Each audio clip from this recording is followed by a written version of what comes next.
പുതിയ ക്ലാസ്സിലേക്ക് എല്ലാവർക്കും സ്വാഗതം. നമ്മുടെ 2 ക്ലാസ് കഴിഞ്ഞ് ഇനി മൂന്നാമത്തെ ക്ലാസ്സാണ്. അരിത്തമെറ്റിക് സീക്വൻസിന്റെ മൂന്നാമത്തെ പാഠത്തിലേക്ക് നമ്മൾ കുറച്ച് ഇക്വേഷൻസ് ഒക്കെ പഠിച്ചിരുന്നു. ഇക്വേഷൻസിന്റെ കുറച്ച് ക്വസ്റ്റ്യൻസ് ആണ് നമ്മൾ വർക്ക് ചെയ്യാൻ പോകുന്നത്. ആദ്യമായിട്ട് ക്വസ്റ്റ്യനിലോട്ട് പോവാം. ക്വസ്റ്റ്യൻ എന്താണ്? Check whether each of the sequences given below is an arithmetic sequence.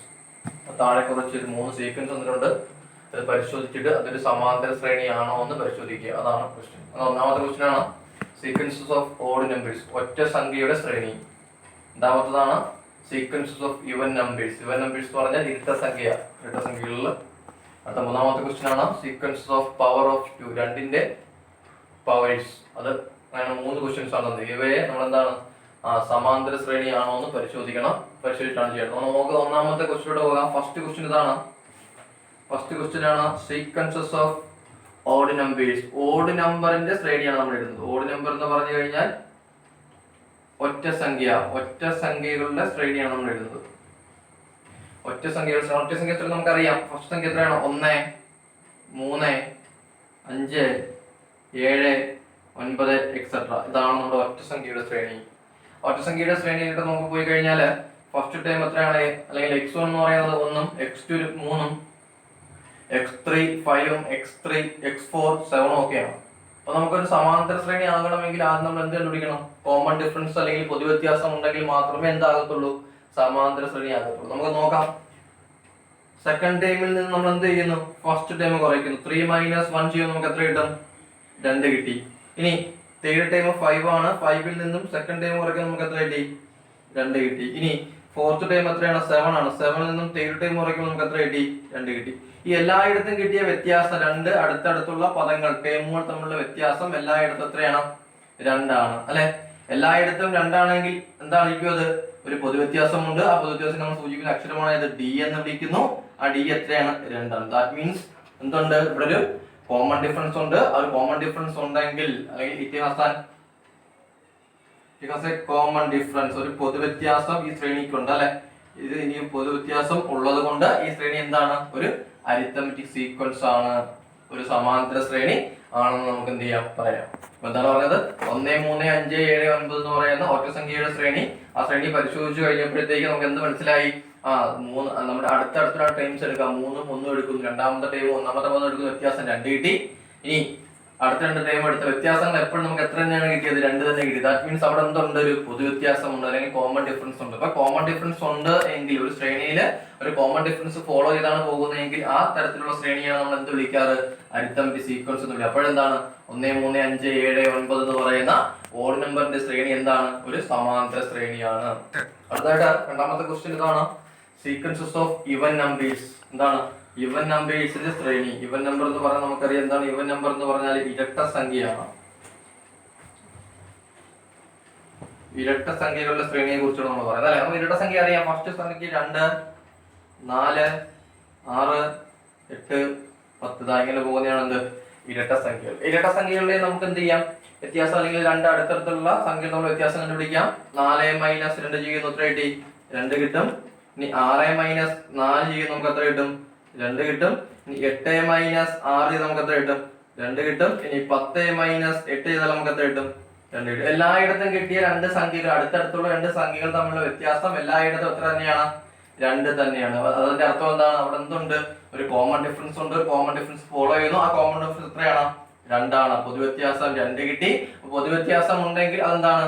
ഒരു സമാന്തര ശ്രേണി. എന്താണ്? ഒരു സമാന്തര ശ്രേണിയാണ്. It is an AP. ഇതെന്താണ്? ഒരു സമാന്തര അല്ലെങ്കിൽ അരിത്തമെറ്റിക് പ്രോഗ്രഷൻ അല്ലെങ്കിൽ എന്താണ്? ഒരു അരിത്തമെറ്റിക് സീക്വൻസ് ആണെന്ന് നമുക്ക് പറയാം. അപ്പം 2, 4, 6, 8, 10 എന്ന് പറയുന്നത് ഒരു സമാന്തര ശ്രേണിയാണ്. ഈ സമാന്തര ശ്രേണിയിൽ നമ്മൾ എന്ത് കണ്ടുപിടിക്കുകയാണ്? അത് സമാന്തര ശ്രേണി ആണോ എന്ന് പരിശോധിക്കുകയാണ്. പരിശോധിച്ചപ്പോൾ നമുക്ക് എന്ത് കിട്ടി? ഇവിടെ എന്ത് ചെയ്യുന്നുണ്ട്? ഒരു പൊതുവ്യത്യാസത്തിനെ ഫോളോ ചെയ്യുന്നുണ്ട്. പൊതുവ്യത്യാസത്തിനെ ഫോളോ ചെയ്ത് കഴിഞ്ഞാൽ എന്താണ്? സമാന്തര ശ്രേണി ആണ്. അടുത്ത നമുക്ക് മൂന്നാമത്തെ ക്വസ്റ്റ്യൻ പോകാം. മൂന്നാമത്തെ ക്വസ്റ്റ്യൻ ആണ് സീക്വൻസസ് ഓഫ് പവർ ഓഫ് 2, രണ്ടിന്റെ ഗുണിതങ്ങളെ കുറിച്ച്. പവർ ഓഫ് 2, രണ്ടിന്റെ ഗുണിതങ്ങളെ കുറിച്ചാണ് നമ്മൾ പറയുന്നത് അല്ലെ? രണ്ടിന്റെ ഗുണിതങ്ങളെ കുറിച്ച് പറയുമ്പോഴത്തേക്ക് നോക്കാം. ഫസ്റ്റ് 2ന്റെ ഗുണിതം 2 ആണ്. അടുത്തത് 4 ആണ്. അല്ലെങ്കിൽ നമുക്ക് മറ്റൊരു രീതി എഴുതാം. രണ്ടിന്റെ പവർ എന്ന 2/1, 2/2, 2/3, 2/4 എന്ന് എഴുതാം ആണല്ലോ. അതായത് 2/1 എത്രയാണ്? 2, 2/2 4, ഈ 2/3 എത്രയാണ്? 2/3 ചെയ്യുമ്പോൾ നമുക്ക് എത്ര കിട്ടും? 8 കിട്ടും. ഇനി 2/4 ചെയ്യുമ്പോൾ നമുക്ക് എത്ര കിട്ടും? 2/4 ചെയ്യുമ്പോൾ നമുക്ക് 16 കിട്ടും. ഇതൊരു ശ്രേണിയാണ്. ഇതൊരു സമാന്തര ശ്രേണിയാണോ എന്ന് നമുക്ക് എന്ത് ചെയ്യണം?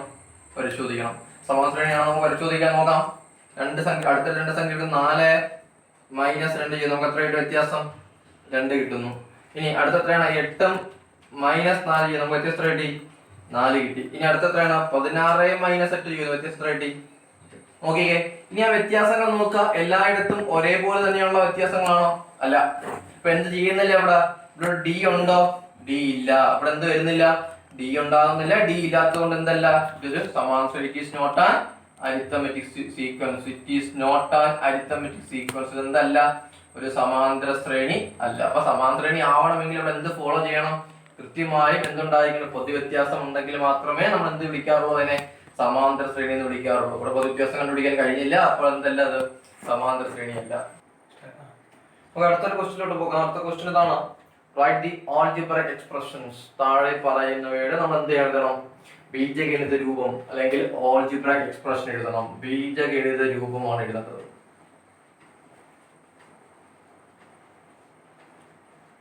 ബീജഗണിത രൂപമാണ് എഴുതേണ്ടത്. ഇനി ഈ ക്വസ്റ്റ്യനിലേക്ക് പോകുന്നതിന് തൊട്ട് മുമ്പായിട്ട് ഒരു കാര്യം കൂടി പറയാം.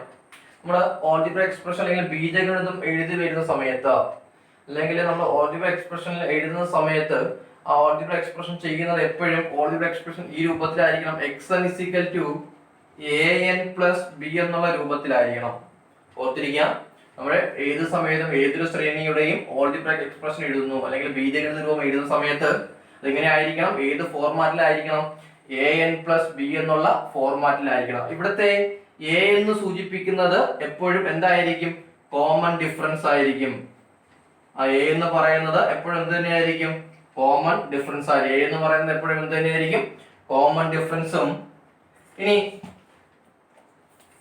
a + b എന്ന് പറയുന്നത് എപ്പോഴും എന്തുമായിരിക്കും? ഫസ്റ്റ് ടേമും ആയിരിക്കും. നോക്കുക. xn = an + b. ഇതാണ് എന്ത്? നമ്മുടെ സമാന്തര ശ്രേണിയുടെ എന്ത്? ആൾജിബ്രിക് എക്സ്പ്രഷന്റെ രൂപം എന്ന് പറയുന്നത് എപ്പോഴും എങ്ങനെയായിരിക്കും? xn = an + b എന്നായിരിക്കും. ഇവിടെ a എന്ന് സൂചിപ്പിക്കുന്നത് കോമൺ ഡിഫറൻസ് ആണ്. ആ ശ്രേണിയുടെ പൊതുവ്യത്യാസം എത്രയാണോ അതിനെയാണ് നമ്മൾ എന്ത് സൂചിപ്പിക്കുന്നത്? a എന്ന് സൂചിപ്പിക്കുന്നത്. അവിടെ a ഡിനോട്ട് ചെയ്യുന്നത് എപ്പോഴും എന്തായിരിക്കും? കോമൺ ഡിഫറൻസ് ആയിരിക്കും. ഇവിടെ a ഉണ്ട്. ഇവിടെ എന്തുണ്ട്? അടുത്ത ടൈം b ഉണ്ട്. ഈ a യും b യും കൂടി കൂട്ടുമ്പോൾ നമുക്ക് എന്ത് കിട്ടും? ആ സമാന്തര ശ്രേണിയിലെ ആദ്യ പദവും കിട്ടും. നമുക്ക് നോക്കാം. ഉദാഹരണം, ഒരു സമാന്തര ശ്രേണിയിലെ ബീജഗണിത രൂപം എങ്ങനെയാണെന്ന് വിചാരിക്കുക. 3n + 2 ആണെന്ന് വിചാരിക്കുക. എന്താണ്? ഒരു സമാന്തര ശ്രേണിയിലെ ബീജഗണിത രൂപം 3n + 2 ആണെങ്കിൽ നിങ്ങൾക്ക് നോക്കാം. നമ്മൾ പറഞ്ഞത് ഇതാണ്. ഇവിടുത്തെ കോമൺ ഡിഫറൻസ് അല്ലെങ്കിൽ an + b എന്നുള്ള രൂപത്തിലാണല്ലോ ഇത്. an + b എന്ന രൂപത്തിലാണ്. ഇവിടെ aക്ക് വരെ എന്താ കിടക്കുന്നത്? 3 ആണ്. ആ 3 ആയിരിക്കും എന്ത്? കോമൺ ഡിഫറൻസ് എന്ന് ഞാൻ പറഞ്ഞു. ഇനി ഈ 3യും 2ഉം കൂടി കൂട്ടുമ്പോൾ നമുക്ക് എത്ര കിട്ടി? 5 കിട്ടും. ആ 5 ആയിരിക്കും എന്താ? ഇവിടുത്തെ ഫസ്റ്റ് ടൈം. അങ്ങനെയാണ് നമുക്ക് പരിശോധിക്കാം. നോക്കിയേ. 3 ഉണ്ട്. എന്റെ ഇവിടെ നമ്മൾ 1 സബ്സ്റ്റിറ്റ്യൂട്ട് ചെയ്ത് കൊടുക്കുന്നു. 3 × 1 + 2 ചെയ്യുന്നു. അപ്പോൾ എത്ര കിട്ടി? 3 + 2 5 കിട്ടി. ഇനി 3 × എന്റെ ഇവിടെ നമ്മൾ 2 കൊടുക്കുന്നു. 2 + 2 കൊടുക്കുന്നു. 3 × 2 6. 6 + 2 നമുക്ക് എത്ര കിട്ടി? 8 കിട്ടി. ഇനി 3 × 3 + 2 ചെയ്യുന്നു. 9 ആണ്. 9 + 2 ചെയ്യുമ്പോൾ എത്ര കിട്ടി? 11 കിട്ടി. നമുക്ക് നോക്കാം. നമ്മൾ ഇക്വേഷനിലോട്ട് പോകാം. നമ്മൾ എന്താ പറഞ്ഞത്? an + b എന്നുള്ള രൂപത്തിലായിരിക്കും. a എന്തിനെ ഡിനോട്ട് ചെയ്യുന്നതായിരിക്കും? a എന്ന് പറയുന്നത് കോമൺ ഡിഫറൻസ് ആണ്. നോക്കാം ഇവിടുത്തെ കോമൺ ഡിഫറൻസ് ആണ്. നോക്കാം. 8 - 5 എത്രയാണ്? 8 - 5 ചെയ്യുമ്പോൾ 3 കിട്ടി. ഇനി 11 - 8 ചെയ്യുമ്പോൾ എത്ര കിട്ടി? 3 കിട്ടി. അതെന്ന് പറഞ്ഞാൽ ആ 3 എന്തിനെ ഡിനോട്ട് ചെയ്യുന്നു? കോമൺ ഡിഫറൻസിനെ ഡിനോട്ട് ചെയ്യുന്നു. നോക്കിയേ. ഇനി അടുത്ത നമ്മൾ പറഞ്ഞു ആദ്യ ടേം എന്ന് പറയുന്നത് a യും b യും കൂടി കൂട്ടുന്നതാണ്. a ക്ക് വരെ എന്താണ്? അവിടെ 3യും b ക്ക് വരെ എന്താണ്? 2. 3 + 2 ചെയ്ത് എത്ര കിട്ടി? 5. 5 അല്ലേ നമ്മുടെ ഫസ്റ്റ് ടേം അല്ലെങ്കിൽ a എന്ന് സൂചിപ്പിക്കുന്നത്. അപ്പൊ നോക്കുക. ഒരു സമാന്തര ശ്രേണിയിലെ ആൾജിബ്രിക് എക്സ്പ്രഷന്റെ രൂപം എപ്പോഴും എങ്ങനെയായിരിക്കും? an + b ആണ്. ഇവിടെ a എന്ന് സൂചിപ്പിക്കുന്നത് എന്തായിരിക്കും? കോമൺ ഡിഫറൻസും a യും b യും കൂടി തമ്മിൽ കൂട്ടുന്നത് കിട്ടുന്നത് എന്തായിരിക്കും? ഫസ്റ്റ് ടേമുമായിരിക്കും. മറന്നുപോയത്. a എന്താണ്? Common difference. a യും b യും കൂടി കൂട്ടുന്നത് എന്തായിരിക്കും? ഫസ്റ്റ് ടേമുമായിരിക്കും. ആദ്യത്തെ ക്വസ്റ്റ്യൻ എന്തായിരുന്നു? നമ്മൾ നേരത്തെ ചെയ്ത ക്വസ്റ്റ്യൻ ആണ്. ഫസ്റ്റ് ക്വസ്റ്റ്യൻ എന്താണ്? Sequences of odd number. Odd നമ്പറിന്റെ സീക്വൻസ് തന്നിരിക്കുന്നത്, അതിന് ഉപയോഗിച്ച് എന്ത് കണ്ടുപിടിക്കണം? Algebra expression. നമ്മൾ നോക്കാം. സീക്വൻസ് ഇതാണ് 1 3 5 7 9. ഇതാണ് സീക്വൻസ് അല്ലെ, മുമ്പേ പരിചയപ്പെട്ടതാണ്. ഇനി ആ സീക്വൻസിലെ ഡി കണ്ടുപിടിക്കണമെങ്കിൽ എന്ത് ചെയ്താൽ മതി? തൊട്ടടുത്ത ടേമുകൾ തമ്മിൽ വ്യത്യാസം എടുത്താൽ പോരെ. 3 - 1 എടുക്കുന്നു 2. ഇനി 5 ഉണ്ട്, 5 - 3 എടുക്കുന്നു 2. 7 ഉണ്ട്, 7 - 5 എടുക്കുന്നു 2. അപ്പൊ ഇവിടെ എല്ലാം എന്തുണ്ട്? 2 തന്നെയാണ്. രണ്ട് സംഖ്യകൾ അടുത്തടുത്തുള്ള ടേമുകൾ തമ്മിലുള്ള വ്യത്യാസം എപ്പോഴും എത്ര തന്നെയാണ്? 2 തന്നെയാണ്. ദാറ്റ് മീൻസ് അവിടെ എന്തുണ്ട്? പൊതു വ്യത്യാസമുണ്ട്. ആ പൊതു വ്യത്യാസത്തിന് സൂചിപ്പിക്കുന്നത് ഡി എന്നാണ്. ദാറ്റ് മീൻസ് അവിടെ ഡി എത്രയാണ്? 2 ആണ്. അപ്പോൾ എന്താണ്? ഇതൊരു സമാന്തര ശ്രേണി ആണെന്ന് നമുക്ക് മനസ്സിലായി. ഡി എത്ര കിട്ടി? 2 കിട്ടി. ഇനി എന്താണ് നമ്മൾ കണ്ടുപിടിക്കേണ്ടത്? ഓൾജിബ്രായിക് എക്സ്പ്രഷൻ ആണോ അല്ലെങ്കിൽ ബീജഗണിത രൂപമാണോ നമുക്ക് കണ്ടെത്തേണ്ടത്? ഓൾജിബ്രായിക് എക്സ്പ്രഷൻ അല്ലെങ്കിൽ എന്താണ്? ഓക്കേ, ഇനി അടുത്തത് എന്താണ്? ഓൾജിബ്രായിക് എക്സ്പ്രഷൻ അല്ലേ? അപ്പോൾ നോക്കാം. ഓൾജിബ്രായിക് എക്സ്പ്രഷൻ രൂപം എന്താണ്? xn a plus n minus 1 into d ആണ് അല്ലെ. ഇവിടെ a എന്താണ്? ആദ്യ ടേം 1 plus n വേണോ? വേണ്ട. ഇവിടെ ഓൾജിബ്രായിക് എക്സ്പ്രഷൻ വിളിക്കാൻ നമുക്ക് n ന്റെ വില കൊടുക്കേണ്ട കാര്യമില്ല. ഇൻറ്റു ഇനി എന്താണ്? d. പൊതു വ്യത്യാസം നമ്മൾ കണ്ടെത്തി. എത്രയാണ് പൊതു വ്യത്യാസം? 2 ആണ്. 2 കൊടുക്കുന്നു. ഇനി നോക്കാം. 1 plus 2 കൊണ്ട് ബ്രാക്കറ്റിനകത്തെ ഓരോന്നിനെയും ഗുണിക്കണം. 2 into n 2n. 2 into -1 -2. നമുക്ക് അറേഞ്ച് ചെയ്യാം.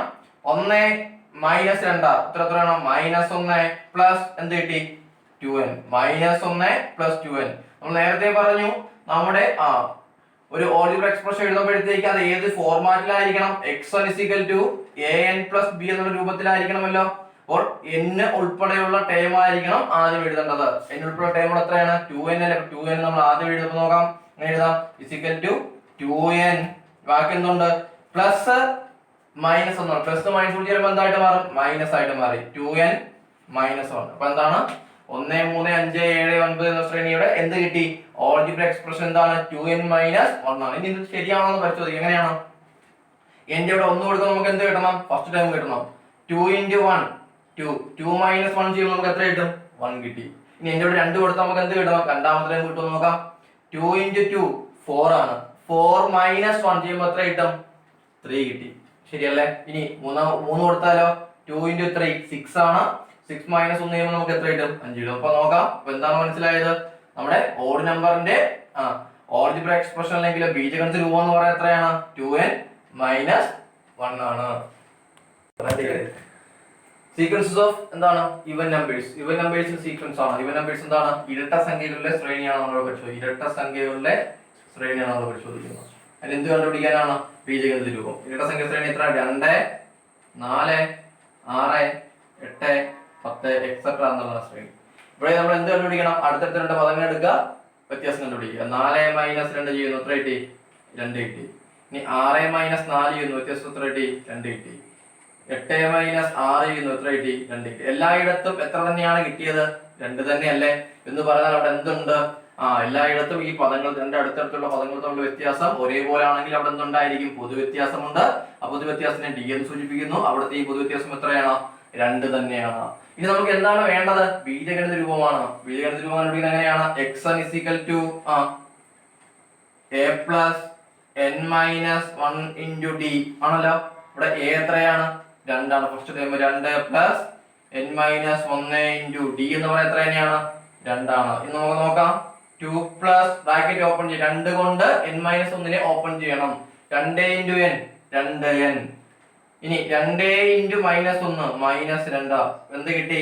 ഇവിടുത്തെ 2ഉം ഇവിടുത്തെ +2ഉം ഇവിടുത്തെ -2ഉം കൂടി എന്ത് ചെയ്യും? ക്യാൻസൽ ചെയ്ത് പോകും. ബാക്കി എന്തുണ്ട്? 2n. അപ്പം എന്താണ്? 2 4 6 8 10 എന്ന് പറയുന്ന ശ്രേണി, അതായത് ഇവൻ നമ്പേഴ്സിന്റെ ബീജഗണിത രൂപം നമുക്ക് എന്താ കിട്ടി? 2n എന്ന് കിട്ടി. ശരിയാണെന്ന് പരിശോധിക്കാൻ n ന്റെ അവിടെ 1 കൊടുക്കാൻ നമുക്ക് എന്ത് കിട്ടണം? ഫസ്റ്റ് ടൈം കിട്ടും നോക്കാം. 2 into 1 2, 2 into 2 4, 2 into 3 6, 2 into 4 8. അതിനർത്ഥം എന്താണ്? നമ്മുടെ ഇവൻ നമ്പേഴ്സിന്റെ അല്ലെങ്കിൽ ഇരട്ട സംഖ്യകളുടെ ബീജഗണിത രൂപം എത്രയാണ്? 2n ആണ്. നോക്കാം. അടുത്ത ക്വസ്റ്റ്യൻ എന്താണ്? Sequences of natural numbers ending in 1. ഒന്നിൽ അവസാനിക്കുന്ന എണ്ണൽ സംഖ്യകൾ അല്ലെ. ഒന്നിൽ അവസാനിക്കുന്ന എണ്ണൽ സംഖ്യകളെ കുറിച്ചാണ് നമ്മൾ നോക്കുന്നത്. ആ ശ്രേണിയുടെ എന്ത് കണ്ടുപിടിക്കണം? ഓൾജിബ്ര എക്സ്പ്രഷൻ കണ്ടുപിടിക്കണം. ഒന്നിൽ അവസാനിക്കണം. അപ്പൊ ഒന്നിൽ അവസാനിക്കണമെങ്കിൽ ആദ്യത്തെ ടൈം എത്രയാണ്? 1 ആണ്. ഇനി അടുത്ത എത്രയായിരിക്കും? 11. അടുത്തതാ 21, 31, 41 എക്സെട്ര. അതായത് ഈ ശ്രേണിയുടെ പ്രത്യേകത എപ്പോഴും എന്തിൽ അവസാനിക്കണം? എൻഡിങ് ഇൻ 1, ഒന്നിൽ അവസാനിക്കണം. 1, 11, 21, 31, 41 എക്സെട്ര. ഇതാണ് എന്ത് നമ്മുടെ ശ്രേണി. ഈ ശ്രേണിയുടെ എന്താണ്? ഡി ആദ്യം നമുക്ക് കണ്ടുപിടിക്കണം, പൊതുവ്യത്യാസം കണ്ടുപിടിക്കണം. അപ്പൊ എന്ത് ചെയ്യണം? അടുത്തടുത്ത രണ്ട് പദങ്ങൾ എടുക്കുക, പദങ്ങളുടെ വ്യത്യാസം കണ്ടുപിടിക്കുക. അത് കഴിഞ്ഞ് അടുത്ത രണ്ട് പദങ്ങൾ എടുക്കുക, വ്യത്യാസം കണ്ടുപിടിക്കുക. വ്യത്യാസം തുല്യമാണെങ്കിൽ എന്തുണ്ട്? പൊതുവ്യത്യാസം ഉണ്ട്. ശ്രേണിയാണ്, സമാന്തര ശ്രേണിയാണ്. നോക്കാം. 11 - 1 ചെയ്യുന്നു, എത്ര കിട്ടുന്നു? 10 കിട്ടി. ഇനി 21 - 11 ചെയ്യുന്നു, വ്യത്യാസം എത്ര കിട്ടി? 10 കിട്ടി. 31 - 21 ചെയ്യുന്നു, വ്യത്യാസം എത്ര കിട്ടി? 10 കിട്ടി. 41 - 31 ചെയ്യുന്നു, വ്യത്യാസം എത്ര കിട്ടി? 10 കിട്ടി. എല്ലായിടത്തും വ്യത്യാസം എത്ര തന്നെയാണ്? 10 തന്നെയാണ്. എല്ലായിടത്തും വ്യത്യാസം 10 ആണ്. ദാറ്റ് മീൻസ് അവിടെ എന്തുണ്ട്? പൊതുവ്യത്യാസം ഉണ്ട്. പൊതുവ്യത്യാസം ഡി ആണ്. ഡി എത്രയാണ്? 10 ആണ്. ഇനി നമുക്ക് എന്താണ് വേണ്ടത്? ബീജഗണിത രൂപമാണ്. ബീജഗണിത രൂപം xn = a + n - 1 × d ആണ്. ആണല്ലോ. a എത്രയാണ്? ഫസ്റ്റ് ടേം 1 ആണ്. 1 + n - 1 × d എത്രയാണ്? d 10 ആണ്. ഇത് നോക്കാം. 1 + 10 × n 10n 10 × -1 -10. സോൾവ് ചെയ്യാൻ നോക്കാം. 1 - 10 ഉത്തരം എത്രയാണ്? 1 - 10 ചെയ്യുമ്പോൾ നമുക്ക് എത്ര കിട്ടും? -9 ആണല്ലോ. +10n. നമ്മൾ നേരത്തെ പറഞ്ഞു നമ്മുടെ ഓൾജിബ്ര എക്സ്പ്രഷൻ ഏത് രൂപത്തിലായിരിക്കണം? xn = an + b ആണ്. അപ്പൊ നമ്മൾ അറേഞ്ച് ചെയ്ത് എഴുതുന്നു. then xn = 10n ആദ്യം എഴുതുന്നു. 10n ഇവിടെ എന്തുണ്ട് ബാക്കി? -9. അപ്പോൾ 10n - 9 എന്ത് കിട്ടി? നമ്മുടെ ശ്രേണിയുടെ എന്ത് കിട്ടി? ബീജഗണിത രൂപം. ശ്രേണിയുടെ പ്രത്യേകത എന്തായിരുന്നു? 1 അവസാനിക്കുന്നതായിരുന്നു. നമുക്കൊന്ന് പറയാൻ നോക്കാം. 10 × 1 10 ആണ് അല്ലെ. -9 1 കിട്ടുമല്ലോ. 10 × 2 എത്രയാണ്?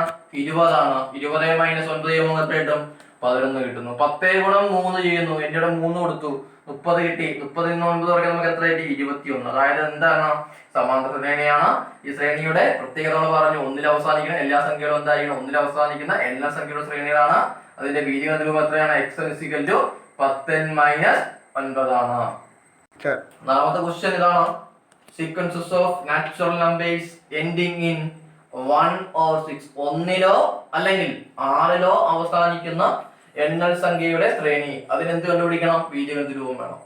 ഒന്നുകിൽ എങ്ങനെയായിരിക്കണം? 1ലോ അല്ലെങ്കിൽ എത്രലോ ആയിരിക്കണം? 6ലോ ആയിരിക്കണം. 1ലാണെങ്കിൽ ഫസ്റ്റ് ടൈം എത്രയാണ്? 1 ആണ്. ഇനി അല്ലെങ്കിൽ എത്രലായിരിക്കണം? 6ല്. 1, 6 അടുത്തത് 11 അടുത്തത് 16 അടുത്തത് 21 അടുത്തത് 26 എക്സെട്ര. ഇതാണ് ശ്രേണി. നോക്കാം. ശ്രേണിയുടെ പ്രത്യേകത പറഞ്ഞു. 1 അല്ലെങ്കിൽ എത്ര? 6. 1, 6, 11, 16, 21, 26. ഇവിടെ നമുക്ക് നോക്കാം. ഡി കണ്ടുപിടിക്കണം. അടുത്ത ടൈംസ് എടുക്കുക, വ്യത്യാസം കണ്ടുപിടിക്കുക. 6 - 1 ചെയ്യുന്നു, എത്ര കിട്ടും? 5. ഇനി 11 - 6 ചെയ്യുന്നു, വ്യത്യാസം എത്രയാണ്? 5. 16 - 11 ചെയ്യുന്നു, വ്യത്യാസം എത്രയാണ്? 5. 21 - 16 ചെയ്യുന്നു, വ്യത്യാസം എത്രയാണ്? 5. എല്ലായിടത്തും 5 തന്നെയല്ലേ വ്യത്യാസം? എല്ലായിടത്തും 5 വ്യത്യാസം വന്നാൽ അവിടെ എന്തുണ്ട്? പൊതുവ്യത്യാസം ഡി ഉണ്ട്. ആ ഡി എത്രയാണ്? 5 ആണ്. ഇനി നമുക്ക് എന്താ വേണ്ടത്? ഓൾജിബ്ര എക്സ്പ്രഷൻ ആണ്. ഓൾജിബ്ര എക്സ്പ്രഷൻ എങ്ങനെ എഴുതാം? xn = a + n - 1 × d. ഇനി a എത്രയാണ്? ആദ്യ പദം 1 ആണ്. പ്ലസ് n - 1 × d എത്രയാണ്?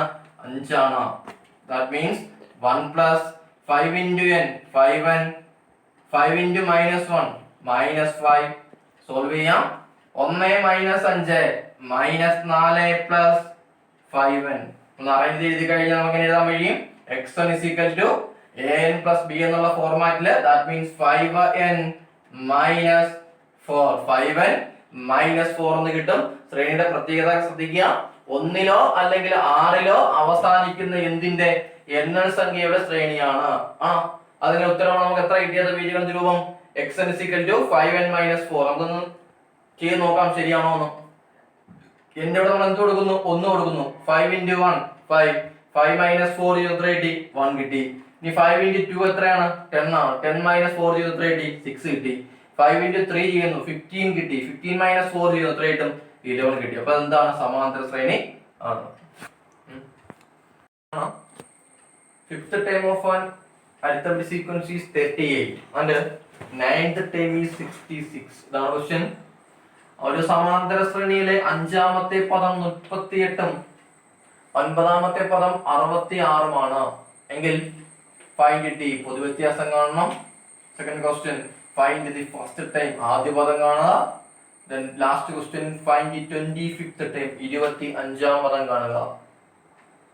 നമുക്ക് ആദ്യ ക്വസ്റ്റ്യനിലോട്ട് പോകാം. അതാണ് ക്വസ്റ്റ്യൻ. ആദ്യത്തെ ക്വസ്റ്റ്യൻ ഫൈൻഡ് d ആണ്. എന്ത് കണ്ടുപിടിക്കണം? പൊതുവ്യത്യാസം കണ്ടുപിടിക്കണം അല്ലെ? പൊതുവ്യത്യാസം അല്ലെങ്കിൽ എന്ത് കണ്ടുപിടിക്കണം? d കണ്ടുപിടിക്കണം. അപ്പൊ പൊതുവ്യത്യാസം കാണാൻ നമ്മൾ പഠിച്ചിരുന്നു മുമ്പ്. പൊതുവ്യത്യാസം കണ്ടുപിടിക്കുന്ന ഇക്വേഷൻ എന്ത്? ഒരു ശ്രേണിയിലെ രണ്ട് വ്യത്യസ്തമായുള്ള ടേമുകൾ തന്നു കഴിഞ്ഞാൽ അവയുടെ പൊതുവ്യത്യാസം കാണുന്ന ഇക്വേഷൻ നമ്മൾ പഠിച്ചു. d എന്ന ഇക്വേഷൻ പഠിച്ചു. d is equal to എന്താണ്? ടേം ഡിഫറൻസ് ഡിവൈഡ് ബൈ എന്താണ്? Position difference. ടേം ഡിഫറൻസിൽ നമ്മൾ എന്ത് ചെയ്യുക? പൊസിഷൻ ഡിഫറൻസ് കൊണ്ട് ഹരിക്കുക. അതായത് സംഖ്യകളുടെ വ്യത്യാസത്തിനെ നമ്മൾ എന്ത് ചെയ്യുന്നത്? എന്തുകൊണ്ട് ഡിവൈഡ് ചെയ്യുക? അവയുടെ സ്ഥാനങ്ങളുടെ വ്യത്യാസം കൊണ്ട് എന്ത് ചെയ്യുക? ഹരിക്കുക. സ്ഥാന വ്യത്യാസം കൊണ്ട് നമ്മൾ എന്ത് ചെയ്യണം? ഹരിക്കണം. അപ്പം സംഖ്യകളുടെ വ്യത്യാസമുണ്ട്. ആ വ്യത്യാസത്തിനെ എന്ത് ചെയ്യുക? സ്ഥാനങ്ങളുടെ വ്യത്യാസം കൊണ്ട് എന്ത് ചെയ്താൽ മതി? ഹരിച്ചു കഴിയുമ്പോൾ നമുക്ക് എന്ത് കിട്ടും? d കിട്ടും. നോക്കാം. ഇവിടെ ഉള്ളത് fifth time of an arithmetic sequence ആണ്. എത്ര? 38ഉം നയൻത് ടൈം എത്രയാണ്? 66ഉം അല്ലേ? അപ്പൊ വലിയ ടൈം എത്രയാണ്? നയൻത് ടൈം ആണല്ലോ. നോക്കാം. x 9 minus x 5 divide by 9 minus 5 ആണ് എന്ത്? d. പൊതുവ്യത്യാസം. ദാറ്റ് മീൻസ് ഇവിടുത്തെ x 9 അല്ലെങ്കിൽ ഒൻപതാമത്തെ ടൈം എത്രയാണ്? 66 ആണ്. 66 മൈനസ് അഞ്ചാമത്തെ ടൈമോ 38 ഡിവൈഡ് ബൈ 9 മൈനസ് 5 ചെയ്യുന്നു. 9 മൈനസ് 5 എത്രയാണ്? 4 ആണ്. ഇനി 66ൽ നിന്നും എത്ര കുറയ്ക്കുന്നു? 38 കുറയുന്നു. എത്ര കിട്ടും? 28 ഡിവൈഡ് ബൈ 4 നമുക്ക് എത്ര കിട്ടും? 7 കിട്ടി. ആ 7 ആണ് എന്താ? നമ്മുടെ പൊതുവ്യത്യാസം. എന്നൂടെ പറയാം. പൊതുവ്യത്യാസം കാണുന്നതിനുള്ള രീതിയാണ് പറയുന്നത്. ഇവിടെ എന്തൊക്കെയുണ്ട്? ഒരു സമാന്തര ശ്രേണിയിലെ രണ്ട് വ്യത്യസ്തങ്ങളായിട്ടുള്ള എന്തുണ്ട്? പദങ്ങളുണ്ട്. അങ്ങനെയാണെങ്കിൽ d എന്ന ഇക്വേഷൻ ആണ്. പദങ്ങളുടെ സംഖ്യകളുടെ വ്യത്യാസത്തിന് എന്ത് ചെയ്യണം? അല്ലെങ്കിൽ പദങ്ങളുടെ വ്യത്യാസത്തിനെ എന്ത് ചെയ്യണം? അവയുടെ സ്ഥാനങ്ങളുടെ വ്യത്യാസം കൊണ്ട് ഹരിച്ചു കഴിയുമ്പോൾ നമുക്ക് എന്ത് കിട്ടും? d കിട്ടുന്നു. നമ്മൾ ചെയ്തു. x 9 ഉണ്ട്. x 9 മൈനസ് x 5 ചെയ്യുന്നു. then divide by 9 മൈനസ് 5 ആണ്. x 9 എന്ന് പറയുന്നത് എത്രയാണ്? 66 ആണ്. 66ൽ നിന്നും എത്ര കുറയ്ക്കുന്നു? 38 കുറയ്ക്കുന്നു. then divide by 4. 28 divide by 4 നമുക്ക് എത്ര? 7 ആണ് നമ്മുടെ d. ഇപ്പോഴത്തെ ക്വസ്റ്റ്യൻ ഇതായിരുന്നു. Find the first time. ആദ്യ പദം കണ്ടുപിടിക്കണം. നമ്മൾ ഓൾറെഡി എന്ത് കണ്ടുപിടിച്ചു കഴിഞ്ഞു? d കണ്ടുപിടിച്ചു. d 7 ആണ്. ഇനി നമുക്ക് എന്താണ് വേണ്ടത്? ആദ്യ പദത്തിലേക്ക് പോകണം. അപ്പൊ ആദ്യ പദത്തിലേക്ക് പോകാനുള്ള ഒരു ലിങ്ക് ക്വസ്റ്റ്യൻ തന്നെയുണ്ട്. എന്തുണ്ട്? ഫിഫ്ത്ത് ടൈമോ നയൻത് ടൈമോ എന്നൊക്കെ പറയുന്നത്. അത് ഉപയോഗിച്ച് നമുക്ക് കണ്ടുപിടിക്കാം. നോക്കാം. ഫിഫ്ത്ത് ടൈമിൽ നമുക്ക് എങ്ങനെ സൂചിപ്പിക്കാം? x 5 എന്ന് സൂചിപ്പിക്കാം. എത്രയാണ് x 5? 38 ആണ്. അല്ലെങ്കിൽ x 5 നമ്മൾ എങ്ങനെ എഴുതും? x 5 is equal to a plus 4d. a യോട് എന്ത് ചെയ്താൽ മതി? 4 തവണ എന്ത് കൂട്ടിയാൽ മതി? പൊതുവ്യത്യാസം കൂട്ടിയാൽ മതിയല്ലോ. then a അറിയാമോ? നമുക്ക് എന്തറിയാം? x 5 അറിയാം. x 5 എത്രയാണ്? 38 ആണ്. 38 is equal to a plus 4 into d എത്രയാണ്? d കണ്ടുപിടിച്ചില്ലേ? d എത്രയാണ്? 7 ആണ്. 38 is equal to a plus 28. then a is equal to 38 minus 28 എത്ര കിട്ടുന്നു? 10 കിട്ടി. ആ 10 ആണ് നമ്മുടെ എന്ത്? ഈ സമാന്തര ശ്രേണി അല്ലെങ്കിൽ ഈ ശ്രേണിയുടെ എന്ത്?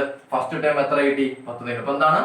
ഒരു സമാന്തര ശ്രേണിയിൽ d കിട്ടിക്കഴിഞ്ഞു. നമുക്ക് എന്ത് കണ്ടുപിടിക്കണം? a കണ്ടുപിടിക്കണമെങ്കിൽ ഇവിടെ ഉപയോഗിച്ചാൽ മതി. ഫിഫ്ത്ത് ടൈം ഉണ്ടല്ലോ. x 5 is equal to 38. x 5 എന്ന് പറയുന്നത് 38 ആണല്ലോ. then 38 is equal to x 5 നമുക്ക് എങ്ങനെ സൂചിപ്പിക്കാം? a യുടെ കൂടെ എന്ത് ചെയ്താൽ മതി? 4 തവണ d കൂട്ടിയാൽ പോരെ. a plus 4d എന്ന് കൊടുക്കുന്നു. d എത്രയാണ്? 7 ആണല്ലോ. 38 is equal to a plus 4 into 7. 38 is equal to a plus 20. then a is equal to 38 minus 28 എത്ര കിട്ടി? 10 കിട്ടുന്നു. അല്ലെങ്കിൽ നമുക്ക് എന്ത് ചെയ്താലും മതി? x 9 ഉപയോഗിച്ച് കണ്ടുപിടിച്ചാലും മതി. എങ്കിലും കിട്ടും. ഉത്തരം നോക്കാം. x 9 is equal എത്രയാണ്? 66 അല്ലേ? അതായത് x 9 is equal to 66. 66 is equal to x 9 നമുക്ക് എങ്ങനെ എഴുതാം? a plus 8d ആണോ? പിന്നെ 66 equal to a plus 8 into d എത്രയാണ്? 7. then 66 is equal to a plus 8 ഗുണം 7 എന്ന 7 എത്രയാണ് 56 അല്ലേ then 60 a is equal to 66 minus 56 ചെയ്യുന്നു അപ്പോൾ നമുക്ക് എന്ത് തന്നെ കിട്ടും 10 തന്നെ കിട്ടി അബദ്ധല്ലേ നമ്മുടെ എന്ത് ക്വസ്റ്റ്യന്റെ സെക്കൻഡ് ക്വസ്റ്റ്യന്റെ ഉത്തരം അതായത് ഫസ്റ്റ് ടൈം എത്ര കിട്ടും 10 തന്നെ കിട്ടും 25ാമത്തെ പദം കണ്ടുപിടിക്കാം അല്ലെ 25ാമത്തെ പദം എങ്ങനെ കണ്ടുപിടിക്കാൻ നോക്കാം നമുക്ക് എന്തൊക്കെയുണ്ട് ഡി നമ്മൾ എ പാർട്ടിൽ കണ്ടുപിടിച്ചു ബി പാർട്ടിൽ എ കണ്ടുപിടിച്ചു ഇനി എന്ത് കണ്ടുപിടിക്കണം x25 കണ്ടുപിടിക്കണം then x25 is equal to എന്താണ് a plus 24 d ആണ് അല്ലെ a ഉണ്ടല്ലോ a എത്രയാണ് 10 അല്ലേ 10 plus 24 into d എത്രയാണ് 7 then 10 plus 24 into 7 7 കൂടെ 4 28 7 ഗുണം 2 14 14 2 16 ഇവിടെ നമുക്ക് എത്ര കിട്ടും 178 കിട്ടുന്നു അതാണ് നമ്മുടെ എന്ത് ഈ ശ്രേണിയുടെ എന്ത് x25 എന്ന് പറയുന്നത് അപ്പോൾ x25 കണ്ടുപിടിക്കാനായിട്ട് a plus 24d a എന്ന് പറയുന്നത് ഫസ്റ്റ് ടേമും d എന്ന് പറയുന്നത് പൊതുവ്യത്യാസമാണ് 10 കൊടുക്കുന്നു പ്ലസ് 24 into 7 24 into 7 ചെയ്യുന്നു 4 into 7 എന്ന് പറയുന്നത് 28 കിട്ടി then 2 റിമൈൻഡർ വന്നു 7 into 2 14 plus 2 എത്ര കിട്ടി 168 168 plus 10 എന്ന് പറയുന്നത് 178